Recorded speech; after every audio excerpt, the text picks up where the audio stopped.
Hello student, कैसे हैं आप। आशा करते हैं कि आप अच्छे होंगे। चंद्रभान सिंह इंटर कॉलेज इटबहरा गौर बस्ती द्वारा संचालित ऑनलाइन क्लास में मैं जितेंद्र कुमार जायसवाल आज मैं आप लोगों के लिए कक्षा 9 के फिजिक्स से जो पहला चैप्टर है एनसीईआरटी का वो मोशन गति, इससे कुछ महत्वपूर्ण तथ्य लेके आया हूँ। ठीक है, इसको आप अच्छे से पढ़ेंगे और आप नोट्स बनाएंगे। ठीक है, तो पहला जो आपने अभी देखा कि कौन सा टॉपिक हम शुरू किए हैं, गति। तो गति क्या है? जब हम चलते हैं तो कहते हैं कि गति करते हैं, जब रेलगाड़ी चलती है तो कहते हैं गति करते हैं, ऐसे में जब कोई झूला झूलता है तो गति करते हैं। ठीक है, कोई बच्चा घूमता है तो गति होता है। तो ऐसे बहुत सारे चीज़ें हमारी ज़िंदगी में ऐसी हैं कि जो हम देखते हैं और हम कहते हैं कि वो वस्तु गति कर रहा है। तो गति से अर्थ क्या है हमारा? जब कोई वस्तु समय के साथ अपनी स्थिति में परिवर्तन करे। समय के साथ स्थिति में परिवर्तन, जैसे अभी मैं यहाँ हूँ, कुछ समय बाद कुछ दूरी पे होऊंगा, तो इसका मतलब कि मैं गतिमान अवस्था में हूँ। एक छोटा सा एग्जाम्पल ले लेते हैं। मान लिया कोई एक वस्तु जो है वो बिंदु ए पर है। किस पर है बेटा? बिंदु ए पर है। और ठीक है, बिंदु ए पर जब वो है और कुछ समय पश्चात, मान लीजिए हम कह सकते हैं कि 1 घंटा बाद, 1 घंटा बाद वो चलकर बिंदु बी पर पहुंच जाता है। बिंदु बी पर पहुंच जाता है। ठीक है, और जब बिंदु बी पे पहुंच जाता है तो और ए से बिंदु बी कितनी दूर है? 10 किमी। तो वस्तु ने बिंदु ए से बिंदु बी तक जाने में 1 घंटे का समय लिया और दोनों के बीच की जो दूरी है कितना है? 10 किमी। तो इसका मतलब है कि वो क्या किया? वो उसने गति किया। क्यों गति किया? क्योंकि समय के साथ उसकी स्थिति में परिवर्तन हुआ।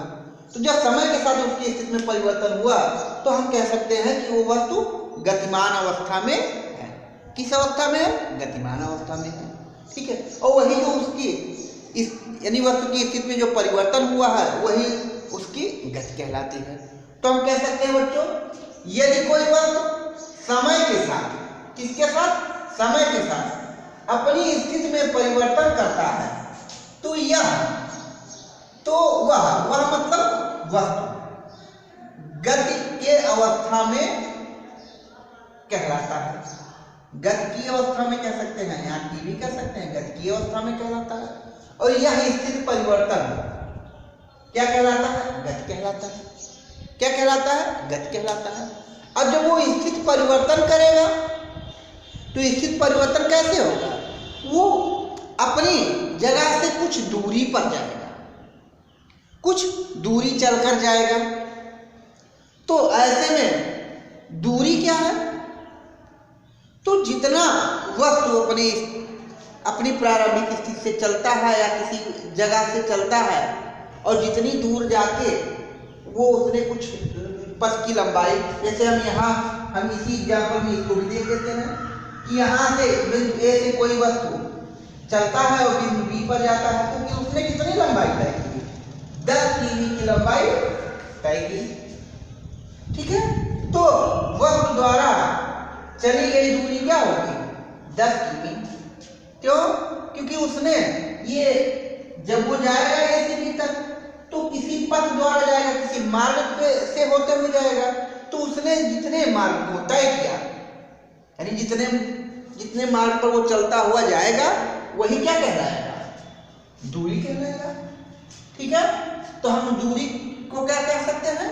गतिमान वस्तु द्वारा तय की गई पथ की लंबाई को दूरी कहते हैं। और दूरी क्या है? अदिश राशि। क्या है? अदिश राशि।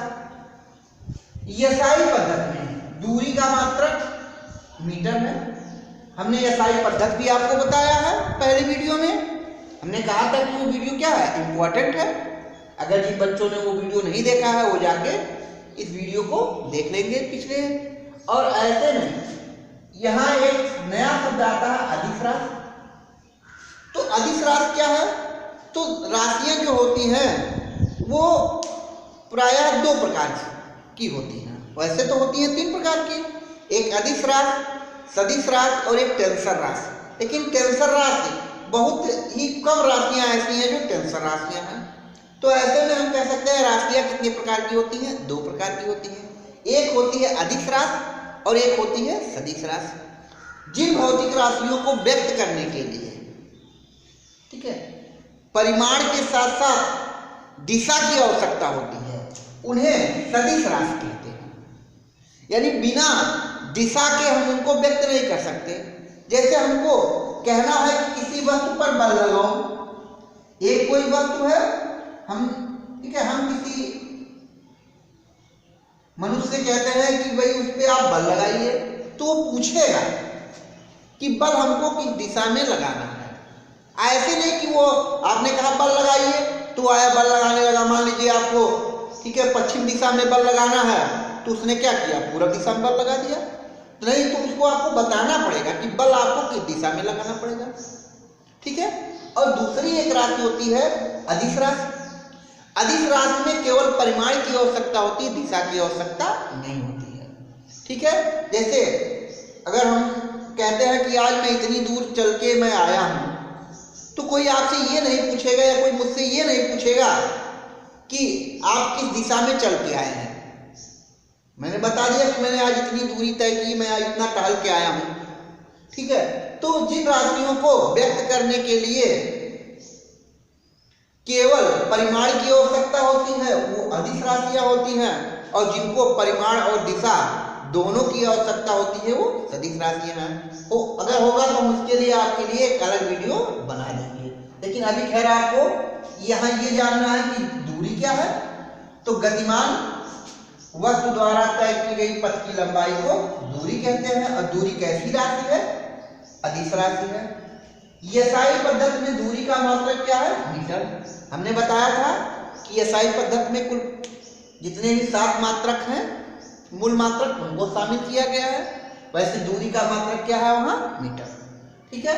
अब दूसरा जो ये आता है विस्थापन। तो विस्थापन से क्या मतलब है? तो विस्थापन से हमारा अर्थ है कि जब कोई वस्तु किसी स्थिति पे जाता है, ठीक है, जिस स्थिति से वो चलना प्रारंभ करता है और जिस स्थिति पे जाता है, उन दोनों स्थितियों के बीच की जो न्यूनतम दूरी होती है उसे विस्थापन कहते हैं, ठीक है। फिर हम इसी को एग्जाम्पल लेते हैं। जैसे ए से चलना जब वो प्रारंभ किया तो ये होगी इसकी प्रारंभिक स्थिति, और जब वो बिंदु बी पे पहुंचता है तो वो होगा अंतिम स्थिति। तो यहां दोनों में अंतर ये है कि विस्थापन जो होता है वो कभी कभी शून्य भी हो जाता है। मतलब कोई वस्तु चलेगा लेकिन ऐसे में विस्थापन शून्य हो जाएगा। जैसे आप एक छोटा सा एग्जाम्पल ले लीजिए कि घड़ी की कोई, चाहे मिनट वाली सुई कहते हैं, तो जब वो 12 से चलना शुरू करता है और फिर घूम के फिर पुनः 12 पे आ जाता है, तो ऐसे में उसकी अंतिम स्थिति और प्रारंभिक स्थिति दोनों एक ही हुआ। दोनों का अंतर क्या हुआ? शून्य हुआ। तो वहां विस्थापन क्या हो जाता है? शून्य हो जाता है, ठीक है। तो पहले हम ये जानेंगे विस्थापन क्या है। तो किसी गतिशील वस्तु की प्रारंभिक स्थिति और अंतिम स्थिति के बीच की जो न्यूनतम दूरी होती है वो कहलाती है विस्थापन। विस्थापन कैसी राशि है? विस्थापन आपकी सदिश राशि है, क्योंकि विस्थापन जब हम किसी को बताया जाता है तो विस्थापन बताने के लिए दिशा का ज्ञान होना आवश्यक है। इसीलिए कौन सी राशि है? सदिश राशि है। एसआई पद्धति में इसका मात्रक क्या है? मीटर। क्यों मीटर है इसका मात्रक? क्योंकि हमने बताया कि न्यूनतम दूरी, यहां बात किसकी हो रही है? न्यूनतम दूरी। तो ये भी एक प्रकार की दूरी ही है, पर ये जो दूरी है किसके साथ बताई गई है? ये दिशा के साथ बताई गई है। जैसे अब एक छोटा सा एग्जांपल हम ले लेते हैं कि कोई वस्तु जो है ए से चलना प्रारंभ करती है और वो 5 किमी चल के बिंदु बी पे पहुंचती है। बिंदु बी से पुनः वो 2 किमी चल के बिंदु सी पे पहुंचती है और बिंदु सी से फिर वो जिस तरफ ए है उसी तरफ चलती है और ये बिंदु डी पर आती है जो कि कितना है 5 किमी है। ठीक है, तो यहां हम अब क्या करते हैं, वस्तु द्वारा चली गई दूरी और विस्थापन की गणना करते हैं। तो दूरी कितनी होगी, कितना उसने पथ की लंबाई तय किया, तो ए से बी गया, बी से सी गया और सी से पुनः डी आया। तो ऐसे में 5 धन 2 धन 5 ऐसे में उसने कुल 12 किमी की दूरी तय की। अगर हम विस्थापन की बात करते हैं तो हम ये देखते हैं कि ए और डी के बीच की दूरी कितनी है। तो ए और डी के बीच की दूरी कितनी है, यहां हम 2 किमी देखते हैं। तो विस्थापन कितना हो जाएगा, विस्थापन केवल 2 हो जाएगा, 2 किमी, यानी चली गई दूरी कुल 12 किमी होगी। पर विस्थापन के लिए ए और ए कौन सी है, प्रारंभिक दूरी, प्रारंभिक स्थिति, और डी कौन सी है, अंतिम स्थिति। तो इन दोनों के बीच की न्यूनतम दूरी कितनी है, 2 किमी। तो ये आपका विस्थापन होगा। ठीक है, तो उम्मीद करते हैं कि ये टॉपिक आपको अच्छे से समझ में आया होगा। अब अगर हम बात करें इन दोनों में अंतर कि दूरी और विस्थापन में अंतर क्या है, तो पहला तो आपका तय की गई पथ की लंबाई को दूरी कहते हैं और गतिशील वस्तु की प्रारंभिक और अंतिम स्थितियों के बीच की न्यूनतम दूरी को क्या कहते हैं, विस्थापन कहते हैं। दूसरा, दूरी कौन सी राशि है, अदिश राशि है, और विस्थापन कौन सा कि वो कौन सी राशि है, वो सदिश राशि है। ठीक है, तीसरा नंबर कि दूरी कभी भी शून्य नहीं हो सकती और विस्थापन शून्य भी हो सकता है। जैसे हम किसी गेंद को ऊपर उछालते हैं, गेंद कुल 10 मीटर की ऊंचाई पर गई और पुनः आपके हाथ में वापस चली आई, तो गेंद द्वारा तय की गई दूरी कितनी होगी, 10 ऊपर गई और 10 नीचे आई, 10-10-20 मीटर। लेकिन विस्थापन कितना होगा, शून्य होगा। क्यों शून्य होगा, क्योंकि जब आपने फेंका था तो हाथ ही आपकी प्रारंभिक स्थिति थी और अंतिम स्थिति भी आपका हाथ ही है, क्योंकि आपके हाथ में है। तो ऐसे में जो विस्थापन क्या हो जाएगा, वो शून्य हो जाएगा। ठीक है, तो इसको आप नोट करिए।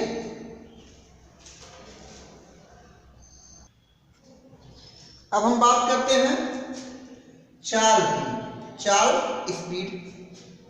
ठीक है, तो चाल आपने देखा होगा, कोई वस्तु है बहुत तेज चलती है, कोई वस्तु है धीरे चलती है। तो जब कोई वस्तु तेज चलती है तो तेज चलने से मतलब क्या है, समय कम लगता है, और जब कोई वस्तु धीरे चलती है तो धीरे चलने का हम लोग क्या करते हैं, प्रेक्षण, समय ज्यादा लगता है। तो आखिर चाल है क्या, तो एकांक समय में चली गई दूरी को चाल कहते हैं। यहाँ हम कह सकते हैं एकांक समय में चली गई वस्तु की दूरी, एकांक समय में चली गई वस्तु की दूरी को चाल कहते हैं, जो भी आप कह दें। ठीक है, लेकिन परिभाषा क्या है, एकांक समय में चली गई दूरी को चाल कहते हैं। अब चाल बराबर क्या होता है, दूरी बटे समय। चाल बराबर क्या होता है, दूरी बटे समय। ठीक है, अब आप ऐसे समझ लीजिए कि अगर दूरी ज्यादा है और समय कम लग रहा है तो चाल क्या होगा, ज्यादा होगा। ठीक है, जैसे हम ये कह सकते हैं कि दो वस्तु है ए और बी। ठीक है, दोनों ने तय किया 10 किमी की दूरी, साइकिल से उसने क्या किया, 10 किमी की दूरी दोनों ने तय की। एक जो है 10 किमी को तय करने में 10 मिनट लेता है और दूसरा 10 किमी को तय करने में 5 मिनट लेता है। तो ऐसे में दोनों की जो चाल होगी, यानी एक ही चाल, ए ने क्या किया, 10 किमी को तय करने में 10 मिनट का समय लिया। तो दूरी कितना, 10 किमी, और कितना समय लिया, 10 मिनट का समय लिया, मिनट। तो ऐसे में वो ये कट जाएगा तो हो जाएगा 1 किमी प्रति मिनट। ऐसे लिखा जाता है 1 किमी प्रति मिनट। अब दूसरा भी वाला है जिसने भी कितना 10 किमी की दूरी तय की, पर उसने कितना लिया, केवल 5 मिनट का समय लिया। तो ऐसे में क्या हो जाएगा, 2 किमी प्रति मिनट। तो किसने समय ज्यादा लिया, ए ने, तो उसकी चाल कम हो गई, और बी ने समय कम लिया तो उसकी चाल क्या हो गई, ज्यादा हो गई। अब यहां हमने आपको बताया था कि ये व्युत्पन्न राशि है, तो इसका जो मात्रक होगा, ये मात्रक होगा मीटर प्रति सेकंड। और कौन सा मात्रक होगा, यह SI मात्रक, मीटर प्रति सेकंड। और चाल के लिए भी दिशा की आवश्यकता नहीं है, इसलिए चाल जो होगा वो आपकी अदिश राशि होगी। कौन सी राशि होगी, अदिश राशि। अब हम देखते हैं कि औसत चाल, औसत चाल क्या है। तो जब थोड़ी थोड़ी दूरियों को थोड़े थोड़े समय में चला जाता है, तो ऐसे में हम क्या करते हैं कि कुल दूरी को हम काउंट कर लेते हैं और कुल समय को काउंट कर लेते हैं और दोनों का अनुपात निकाल लेते हैं, वही आपका हो जाएगा औसत चाल। जैसे, ठीक है, तो हमने क्या कहा कि इसमें क्या होता है, कुल दूरी और कुल समय। तो हम यहां कह सकते हैं और कुल दूरी बटे कुल समय। ठीक है, इसके लिए हम बात करते हैं, मान लिया कोई वस्तु आपका ए है जो पहले 5 सेकंड में आपका 10 मीटर चला, फिर 10 सेकंड में, ठीक है, उस मान लीजिए 10 सेकंड में थोड़ा सा हम कह सकते हैं कि 30 तेज चला, 30 मीटर चला, ठीक है। फिर अगले 15 सेकंड में मान लीजिए वो थोड़ा सा धीरे चलता है, ऐसे में वो केवल 20 मीटर चलता है। तो ऐसे में कुल दूरी उसने कितना चला, 10 मीटर प्लस 30 मीटर और प्लस 20 मीटर, ऐसे में, ठीक है ना। अब कितना समय, 5 प्लस 10 प्लस 15, और हम क्या करते हैं, काउंट कर लेते हैं। तो 30 और 20 50, 10 60, यानी 10 60 हो गया, 60 मीटर उसने चला, कितने, 40 नहीं, हाँ ये हो गया आपका 20 10 30 सेकंड में, ऐसे में हो गया 2 मीटर प्रति। तो ये हो गई आपकी औसत चाल। अब दूसरे हम बात करते हैं विस्थापन। तो विस्थापन भी चाल ही है, विस्थापन क्या है, चाल ही है, लेकिन ये दिशा के साथ प्रदर्शित की जाती है, इसलिए अब इसको हम चाल नहीं कह सकते हैं, वेग कहते हैं। सॉरी, वेग, वेग क्या है, एक प्रकार से चाल ही है, लेकिन अब वो दिशा के साथ प्रदर्शित होती है, इसलिए उसको हम चाल नहीं कह सकते, वेग कहते हैं। तो विस्थापन परिवर्तन की दर को वेग कहते हैं, ठीक है। विस्थापन, अब वेग बराबर क्या हो गया, विस्थापन परिवर्तन बटे समयांतराल, ठीक है। उसमें आप अभी हमने आपको विस्थापन बताया है, तो विस्थापन जो होगा वही। अब अगर हम बात करते हैं कि फिर और चाल और वेग में अगर हम अंतर करें तो वेग क्या हो गया, शून्य भी हो सकता है। शून्य कैसे होगा कि आप मान लीजिए किसी जगह पे आप चलना शुरू किए और फिर उसी जगह पे आप पुनः चले आए, तो ऐसे में आपकी स्थिति में कोई परिवर्तन नहीं होगा। भले ही समय में परिवर्तन हो रहा है तो वेग क्या होगा, शून्य होगा। ठीक है। अब अगर हम औसत वेग की बात करें तो वही होगा कुल विस्थापन बटे कुल विस्थापन बटे कुल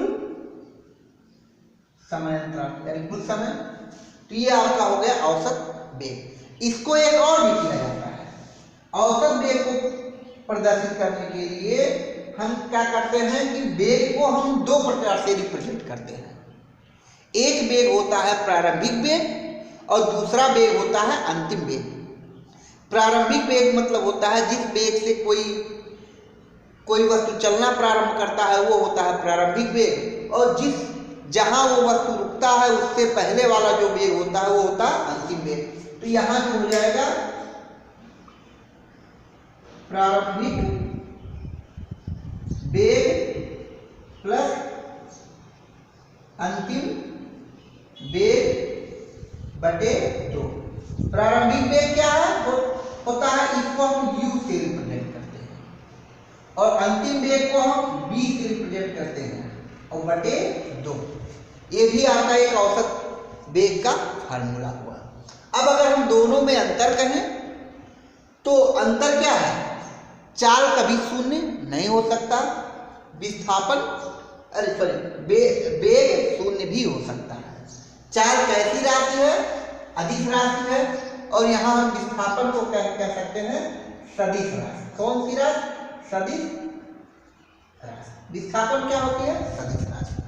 आपको बता दें कि अगर हम बात करते हैं तो चाल और वेग बराबर हो सकते हैं पर वेग कभी भी चाल से बड़ा नहीं हो सकता। ठीक है, वेग कभी भी चाल से बड़ा नहीं हो सकता। ठीक है, तो इसको आप अच्छे से समझेंगे और नोट करेंगे।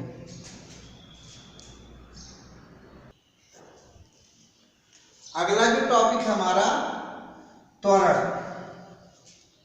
ठीक है, तो त्वरण क्या है। अब त्वरण जो होता है वेग परिवर्तन की दर को त्वरण कहते हैं। गतिमान पिंड के वेग परिवर्तन की दर को क्या कहते हैं, त्वरण कहते हैं। त्वरण बराबर क्या होता है, वेग परिवर्तन बटे समय अंतराल।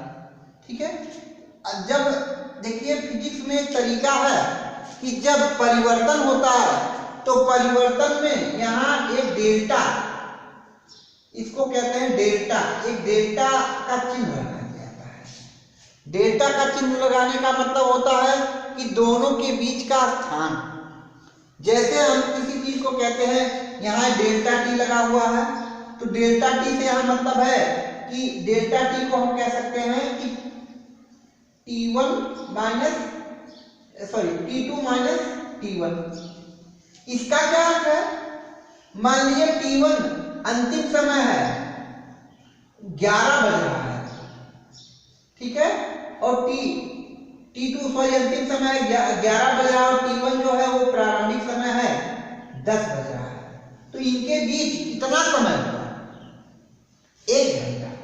तो वही जो हमारा 1 घंटा होगा, ठीक है, 1 घंटा, वही जो आपका होगा डेल्टा टी, यानी इतना समय अंतराल। ठीक है, वैसे वेग जो होता है, वेग को हम जब परिवर्तन लगा दिए तो यानी त्वरण को कैसे रिप्रेजेंट करते हैं, ए से एक्सीलरेशन बराबर होता है डेल्टा v अपान डेल्टा टी। और डेल्टा v को कैसे रिप्रेजेंट करेंगे, तो हमने बताया है कि अंतिम वेग और प्रारंभिक वेग के बीच का जो स्थान होगा, जो वेग होगा, ठीक है, हम स्थान नहीं कह सकते, जो वेग होगा वही होगा आपका डेल्टा v। ठीक है, जैसे हमने कह दिया डेल्टा v, किसी ने 20 मीटर प्रति सेकेंड स्क्वायर से चलना प्रारंभ किया और अंतिम में जो हो गया उसका 40 मीटर प्रति सेकेंड स्क्वायर हो गया, तो दोनों का जो अंतर हो जाएगा 40, यानी 40 में से 20 घटा दीजिए तो कितना आ जाएगा 20 मीटर प्रति सेकेंड स्क्वायर। तो यही जो होगा समय यानी वेग अंतराल। तो हम कह सकते हैं कि वेग यानी त्वरण आपका कैसा होगा, तो त्वरण ए बराबर हो जाएगा delta V upon delta T, और डेल्टा वी को हम कैसे रिप्रेजेंट करते हैं, अंतिम वेग माइनस प्रारंभिक वेग अपान डेल्टा टी। ठीक है, इसका जो मात्रक होता है ये होता है मीटर प्रति सेकेंड स्क्वायर, और ये भी कौन सी राशि है, ये भी आपकी सदिश राशि है। कौन सी राशि बेटा, सदिश राशि। ठीक है ना। अब एक ही आपको बता दें कि त्वरण जो होता है वो ऋणात्मक भी हो सकता है। कौन सा, ऋणात्मक त्वरण। ठीक है, ऋणात्मक त्वरण का मतलब क्या होगा कि कभी वेग ज्यादा था और बाद में कुछ समय बाद वेग कम हो गया। ठीक है, जैसे किसी साइकिल सवार ने जो चलना प्रारंभ किया वो आपका 20 मीटर प्रति सेकेंड के हिसाब से वो चलना प्रारंभ किया, लेकिन रास्ते में मान लीजिए कीचड़ आ गया तो उसको अपनी वेग को क्या करना पड़ा, कम करना पड़ा। तो ऐसे में प्रारंभिक वेग क्या हो जाएगा, ज्यादा हो जाएगा। प्रारंभिक वेग, हाँ प्रारंभिक वेग आपका ज्यादा होगा और अंतिम वेग क्या हो जाएगा, कम हो जाएगा। तो ऐसे में मान क्या हो जाएगा, ऋणात्मक हो जाएगा। तो इसको कहते हैं ऋणात्मक त्वरण, और ऋणात्मक त्वरण को कहते हैं मंदन।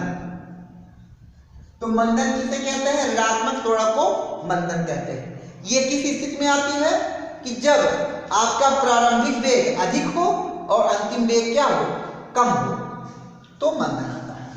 तो आपने आज पढ़ा, ये आपने आज क्या क्या पढ़ा, आपने दूरी पढ़ा, विस्थापन पढ़ा, ठीक है, चाल पढ़ा, त्वरण पढ़ा और वेग पढ़ा। बिना इन चीजों के गति संभव नहीं है। आप कहें कि इन चीजों के बिना गति संभव, इन चीजों के बिना गति संभव नहीं है। अब अगले टॉपिक में हम आपको एक समान गति, ठीक है, असमान गति, गति के समीकरण, ये सब पढ़ाएंगे। ये आपको दूसरी वीडियो में मिलेगा।